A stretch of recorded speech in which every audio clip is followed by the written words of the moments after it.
Hallo und herzlich willkommen zu einer neuen Folge von Mazda News. In dieser Folge informiere ich euch über den neuen Mazda 2 Hybrid vom Modelljahr 2024, der in den nächsten Wochen bei uns eintreffen wird. Und da gibt es einige interessante optische Veränderungen. Natürlich sprechen wir auch über das Thema Ausstattung, Preise und auch Lieferzeiten. Wird auf jeden Fall ein interessantes Video. Bleibt am besten dran. Gleich nach dem Intro legen wir los.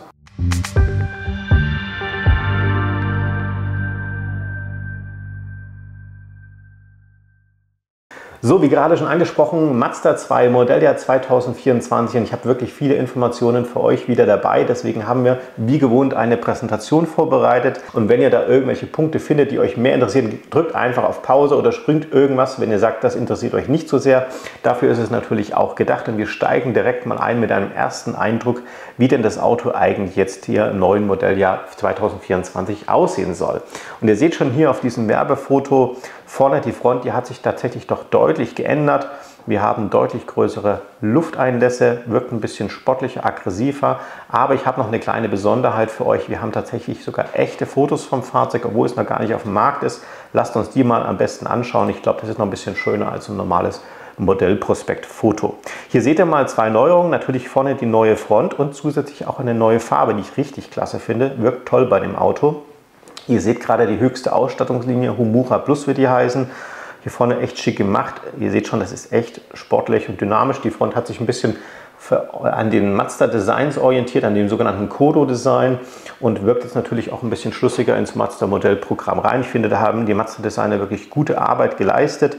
Ich zoome mal so ein bisschen rein. Hier sieht ihr nochmal die Front ein bisschen näher. Also ich finde, das schaut richtig klasse aus für so einen Kleinwagen. Hier sieht man mal die neuen Felgen, komme ich auch noch gleich dazu. Da fehlt jetzt bloß hier in der Mitte noch der Narbendeckel, der ist normalerweise schon vorhanden.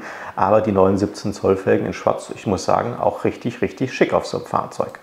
Hier sieht man auch mal den neuen Tacho, der ist deutlich größer, hat eine sehr, sehr große Fläche, voll digital jetzt hier in dieser Ausstattungslinie. Und dann habe ich natürlich auch das neue Display hier, ist deutlich größer geworden gegenüber dem Vorgängermodell, aber auch das werden wir nachher nochmal besprechen. Ich sehe auch hier von der Darstellung, ist die Darstellung deutlich hochwertiger, als es bisher in der Vergangenheit war. Also hier wurde auch einiges getan. Bevor wir jetzt so ein bisschen in die Details gehen, möchte ich euch natürlich auch mit technischen Informationen vom Auto schon mal hier versorgen. Denn das ist natürlich auch das Interessanteste, was bietet das Auto, was kann es leisten. Und hier ist es so, dass grundsätzlich die Technik, die im Vorgängermodell vorhanden war, weitergeführt wurde. Und zwar haben wir hier einen 1,5 Liter Benziner in Kombination mit einem stufenlosen Automatikgetriebe. Das heißt, man merkt also die Schaltvorgänge praktisch nicht. Und wir besitzen zwei Motoren im Fahrzeug, es ist ja ein Hybrid, das heißt wir haben einen Benzinmotor mit ungefähr 92 PS, einen Elektromotor mit 80 PS und diese Motoren, die können sozusagen zusammenwirken, haben dann eine Systemleistung von 116 PS, aber man kann auch rein elektrisch an kleine Stücken fahren mit dem Fahrzeug. Und das ist eben auch das Besondere bei dem Fahrzeug, dass man zum Beispiel eben beim Einparken im Stadtverkehr doch sehr, sehr viel elektrisch fahren kann. Und das Auto ist tatsächlich auch sehr sparsam, das schauen wir uns gleich mal noch mit an. Ich habe auch mal das Drehmoment mit hingeschrieben, Elektromotor typisch haben wir hier ein sehr hohes Drehmoment und ein Wendekreis von 11 Metern, finde ich, geht auch vollkommen in Ordnung für die Fahrzeuggröße. Dann hier mal ein paar Fahrleistungen. Von 0 auf 100 km/h haben wir hier 9,7 Sekunden. Wir hatten das Auto übrigens auch schon mal bei einem Beschleunigungstest hier auf unserem Kanal getestet. Wenn euch das interessiert, schaut gerne mal da oben rein. Das ist natürlich das Vorgängermodell, aber technisch hat sich hier nichts verändert. Höchstgeschwindigkeit ist mit 175 km/h angegeben. Nach meinen Informationen ist er hier begrenzt, wird er wahrscheinlich sogar noch ein Stückchen schneller fahren. Kraftstoffverbrauch kombiniert wird hier mit 4,2 bis 3,8 angegeben. Warum ist da eine Spannbreite angegeben? Das liegt ein bisschen auch an den Felgen und aus der Ausstattungslinie. Das heißt, hat man hier eben die größte Version mit den dicksten Felgen, dann verbraucht er ein bisschen mehr als zum Beispiel mit den kleineren Felgen. CO2-Emissionen dann entsprechend und wir haben natürlich auch schon die ganz neue Abgasnorm, die ja ab Juli diesen Jahres verpflichtend wird. Euro 6e nennt die sich. Wir hatten euch dazu auch kürzlich schon informiert in einem Video von unserem Kanal. Wenn ihr da noch nicht Bescheid wisst, schaut euch das gerne auch mal in Ruhe an. Wenn man jetzt so ein bisschen die Verbrauchswerte zwischen dem Vorgängermodell und dem neuen Modell vergleicht, muss man hier höllisch aufpassen. Das neue Modell verfügt nur über Verbrauchsangaben nach dem neueren WLTP-Standard. Das gab es beim alten Modell auch. Der wurde allerdings auch noch zusätzlich nach dem alten Standard gemessen. Und der neue Standard ist strenger realitätsnah. Das heißt, kommen hier höhere Werte aus. Das bedeutet also, wenn man den alten NEFZ-Wert mit dem neuen WLTP-Wert vergleicht, dann wird man sich vielleicht wundern, verbraucht denn das neue Auto mehr? Nein, natürlich nicht. Es ist einfach ein strengerer Standard, der hier angesetzt wurde.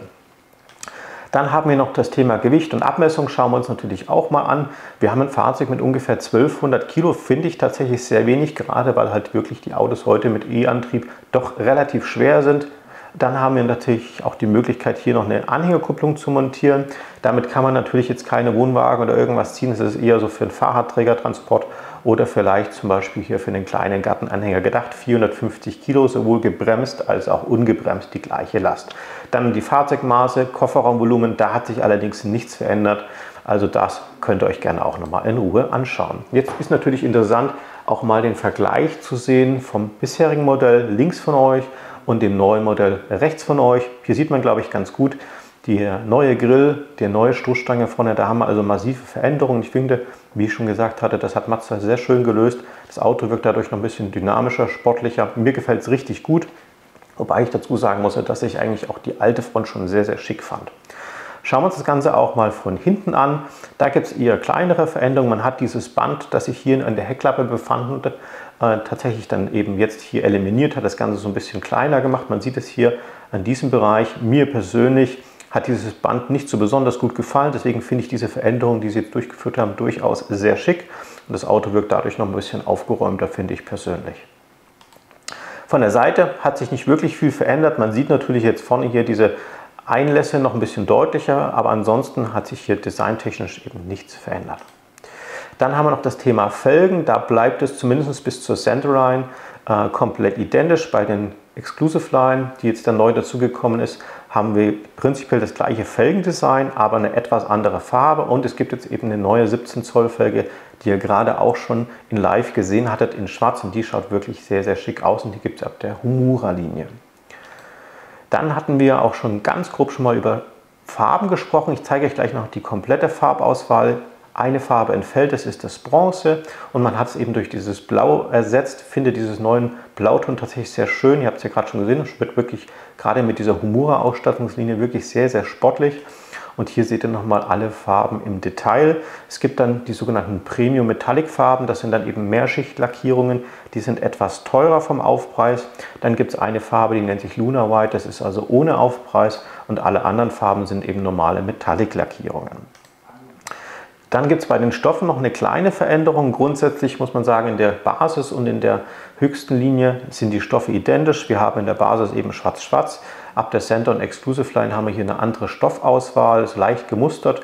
Und ab der Humura-Linie gibt es dann Sportledersitze oder Teilledersitze, muss man dazu sagen. Das heißt an den Wangen eben Leder und in der Mitte dann eben aus Stoff. Vom Kofferraumvolumen hat sich nichts verändert, auch wenn das Heck leicht modifiziert wurde. Hier sieht man es schon mal ganz gut. Man hat jetzt hier so zwei mittelgroße Koffer reingepackt, rechts noch eine Tasche. Kofferraumvolumen 286 Liter liegt dadurch also irgendwo in der Mitte von diesem Fahrzeugsegment. Umgeklappt haben wir dann 935 Liter. Da kriegt man dann schon ganz ordentlich was rein, wenn es dann wirklich mal notwendig wäre. Dann gibt es innen drin im Fahrzeug noch einige weitere Veränderungen, die betreffen hauptsächlich die Displays und das haben wir natürlich einmal beim Tacho. Die Einstiegslinie, da hat sich tatsächlich nicht viel verändert, das seht ihr hier links mal, nennt sich dann eben Primeline. Dann haben wir ein neues Digitaldisplay 7 Zoll ab der Humura-Linie und bei dem ganz großen Modell haben wir dann das vorhin gezeigte volldigitale Display, das natürlich nochmal deutlich größer ist. Mit 12,3 Zoll ist das wirklich ein richtig großes Display und tatsächlich im Kleinwagensegment eigentlich super selten zu finden.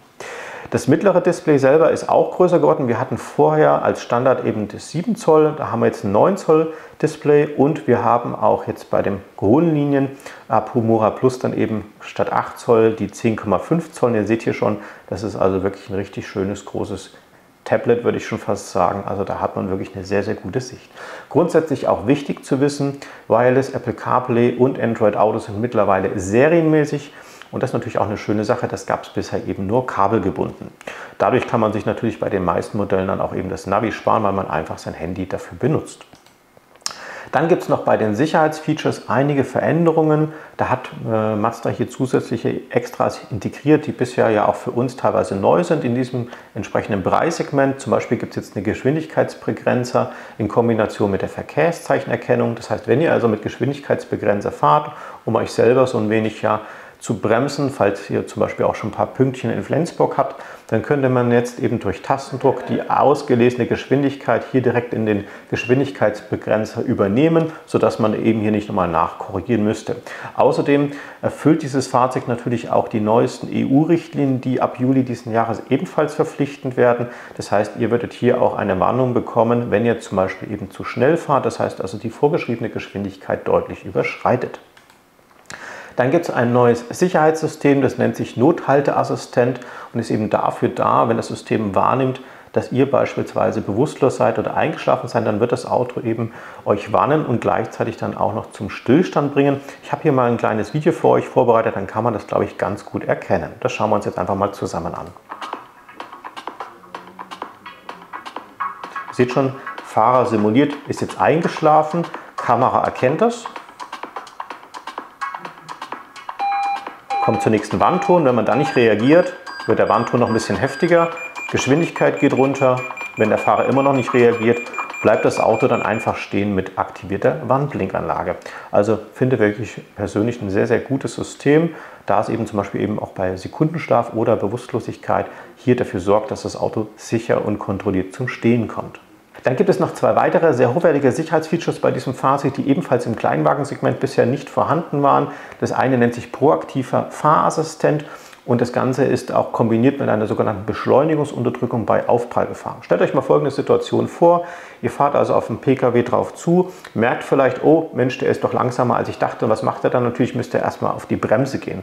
Und dieser proaktive Fahrassistent sorgt eben dafür, dass er eben merkt, okay, ihr kommt dem Pkw immer näher und nimmt dann automatisch ein bisschen die Geschwindigkeit zurück, sodass ihr euch eben sehr schonend und bremseinsparend hier an diesem Pkw annähert. Oder auch in einer Kurve, wenn ihr also eine Kurve habt, dann erkennt das Fahrzeug die Kurvenneigung und kann eben auch gut abschätzen, ob ihr jetzt vielleicht ein bisschen zu flott reingefahren seid oder nicht und soll eben so ein bisschen diese Kurvenfahrt ein bisschen angenehmer für euch gestalten. Auch dazu schauen wir uns mal einen kurzen Video an. Hier sieht man es, glaube ich, auch ganz gut. Wir haben oben ein Fahrzeug ohne diesen neuen Assistenten, unten mal mit und wir beobachten einfach mal, wie das System reagiert. Folgende Situation, Auto wird vorne erkannt und Fahrzeug nimmt also automatisch ein bisschen die Geschwindigkeit raus, während der Vordermann oder beziehungsweise das obere System, wie ich euch gerade schon sagte, war vielleicht ein bisschen zu nah dran, geht dann erstmal auf die Bremse, muss den Abstand wieder einhalten. Hier die Kurvensituation, auch wieder zwei Modelle nebeneinander, rechts mit dem System, links ohne das System.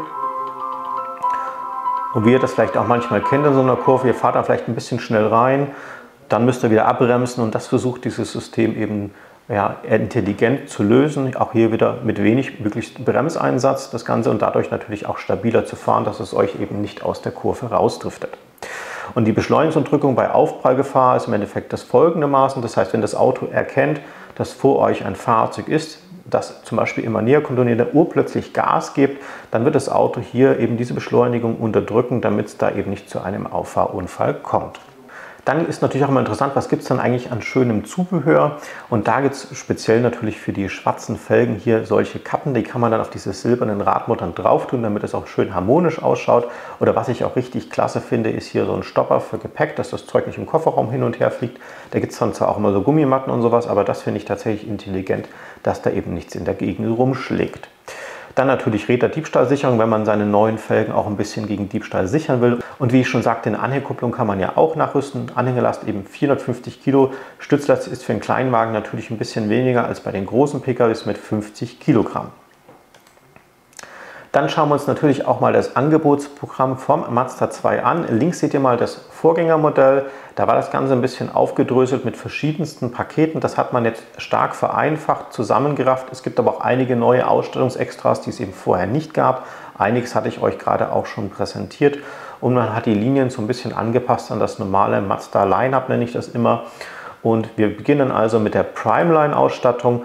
Da schauen wir einfach mal so ein bisschen drauf, was da schon alles in diesem Auto drinsteckt. Das ist wirklich heftig für einen Kleinwagen. Wir reden hier schon über einen adaptiven Tempomat, der also mitbremst und mitbeschleunigt. Wir haben natürlich auch verschiedenste Modi, die ihr einstellen könnt, von sehr sparsam über sportlich oder rein elektrisches Fahren ist möglich. Wir haben dieses sogenannte Sicherheitssystem, dieses Pre-Crash-Safety-System mit dabei.